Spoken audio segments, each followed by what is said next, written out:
Hi అండి, అందరికీ నమస్కారం. ఈరోజు మన వీడియోలో టాపిక్ వచ్చేసి రైతుల ఖాతాలో నిధులు జమ చేసిన ప్రభుత్వం అంటూ అప్డేట్ రావటం జరిగింది. ఇక దీనికి సంబంధించిన మరింత సమాచారం మన వీడియోలో తెలుసుకుందాం. వీడియో పూర్తిగా చూడండి, అప్పుడే మనకు మరింత సమాచారం తెలుస్తుంది. మొక్కజొన్న రైతులకు తెలంగాణ ప్రభుత్వం శుభవార్త అందించింది. వారికి ఇవ్వాల్సిన పెండింగ్ బకాయిలను విడుదల చేస్తూ నిర్ణయం తీసుకుంది. ఈ మేరకు 2-3 రోజుల్లో రైతుల అకౌంట్లో నగదు జమ కానున్నాయి. మొక్కజొన్న రైతులకు చెల్లించేందుకు మార్కెఫెడ్కు 171 కోట్లు తాజాగా ప్రభుత్వం విడుదల చేసింది. అవి మార్కెఫెడ్ నుంచి రైతుల బ్యాంకు ఖాతాల్లో వేయనున్నారు. వానాకాలం పంట సీజన్కు సంబంధించి మార్కెఫెడ్ 3.77 లక్షల టన్నుల మొక్కజొన్న రైతుల నుంచి సేకరించింది.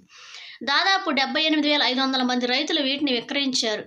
అయితే రైతులకు చెల్లించాల్సిన సొమ్ము ఇప్పటివరకు పెండింగ్లో ఉండగా విడుదలకు ప్రభుత్వం గ్రీన్ సిగ్నల్ ఇచ్చింది. దీంతో రైతులు హర్షం వ్యక్తం చేస్తున్నారు.